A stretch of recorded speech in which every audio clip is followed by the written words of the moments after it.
everyone. We're back with more Barnstable this morning. I'm Sarah Colvin. So excited it's Adoptable Pet Friday. Brittany Pickle of the MSPCA is here. And who do we have here? This is Ringo. He is a little hot tot rabbit. We believe it's a little bit of a mix because one ear flops and one doesn't. So he's definitely a mixed breed rabbit. He's male. And that's all we know about him because he was actually found in somebody's yard for a couple days. And they finally brought him into us in a paper bag. So he's had a little bit of a rough start. But he is the sweetest rabbit I think I've ever met. He is social and playful and doesn't mind being picked up, which is very rare for rabbits. Wow. So I think he's on the young side. He might even be like borderline baby, but it's hard to age a rabbit unless they're like a newborn or a senior. So right. He's in the middle. He's in the middle. He does look kind of small. He's got these great markings. I love the little brown around his eyes and his little different ears. And certainly, not unusual to see a bunny in your yard. Unusual to see a bunny that looks like this in your yard.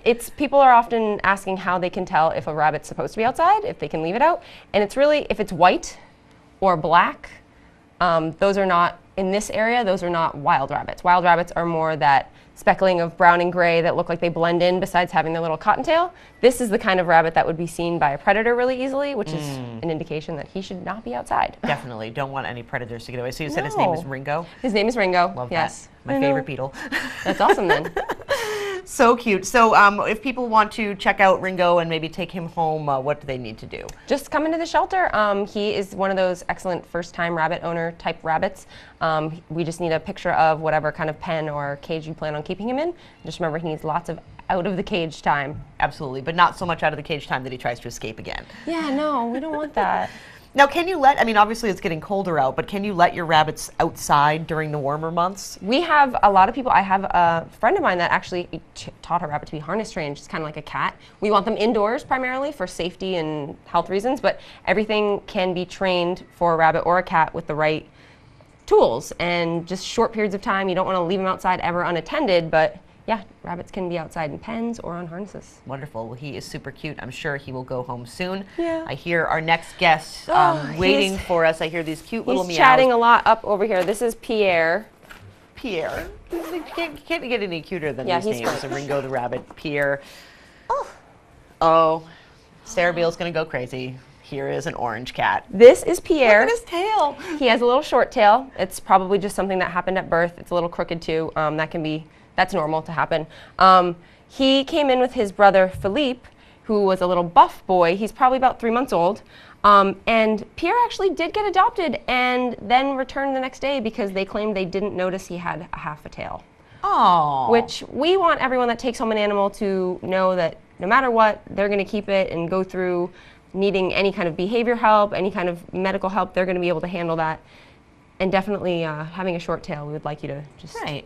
Nobody's tail. Perfect. He's just got a little stubby tail. He's just fine. So he is just absolutely he's amazing. Adorable.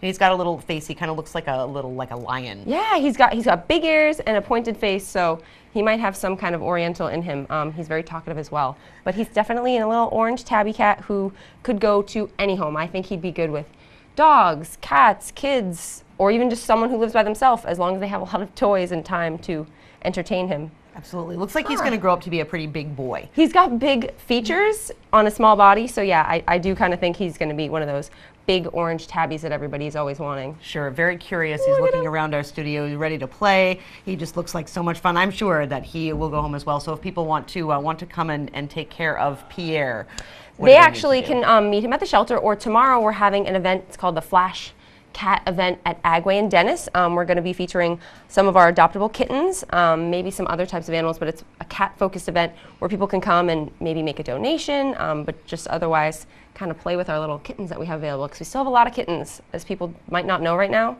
For the next week or two, we're going to have lots of litters of kittens coming back from foster. So. Wow. So again, remind me again when that's Agway and Dennis this weekend? 11 to 3 tomorrow, Saturday. Flash Cat Adoption Event. Flash Cat Adoption Event. All right. Well, Pierre, it was very nice to meet you. Thank you for joining us again. He is up for adoption, whether you go to Agway or you go to the MSPCA in Centerville. And we've got one more guest that is ready for us. He's got a little bit of energy going on. This is Crumpet. He is a spaniel mix, like a field spaniel was saying. Oh, here he is. He is a typical spaniel. He is all over you. He wants to Hi. maybe play a little too rough with the other animals in the home, so he might not be someone great with cats or smallies, but he has... He likes to lick people in the face while they're trying to talk on television. We like that. He is a people person, so much so he does have a separation anxiety, which means he has to be with the perfect adopter that has enough time to spend with him.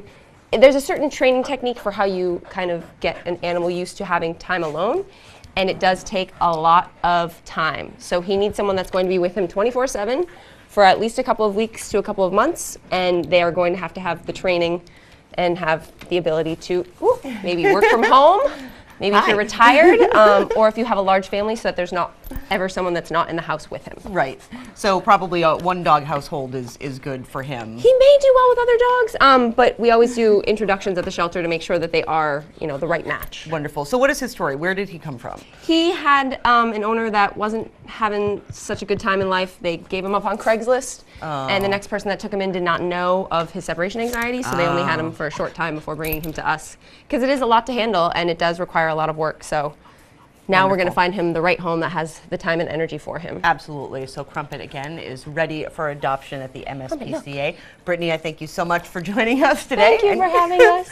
Crumpet, thank you for joining us. It's raining out there in Osterville behind us, and here we have this adorable kitten. Oh my goodness, this kitten. He's the I cutest. can't even stand the cuteness. He's got so much personality. Yes. Definitely, I can't even. His big paws, his long Look, he's face. just ready to play and have fun and roll around. Yes. Love him. He's going to go really quick, I promise. If he even manages to leave the studio, I'm That's not right. sure if that's going to happen. Well, that's the end of the show. It's Friday. No meetings today. It's a quiet day at Town Hall. That's right. But of Enjoy course, the weekend. early voting continues, so I'm sure it will be pretty busy here. I can't believe how many people have come in for early voting. A lot. Almost 2,000 people. I love it. It makes Town Hall very vibrant. Lots of activity. It does. I saw some people I knew. It's good stuff. So we are here, of course, each and every weekday morning starting at 8 a.m., bringing you news, information, and interviews to help keep you up to date, informed, to get your day started off on the right foot. We'll be back Monday with more Barnstable this morning. For now, I'm Sarah Colvin. And I'm Sarah Mannel. And we'll see you right back here Monday morning at 8.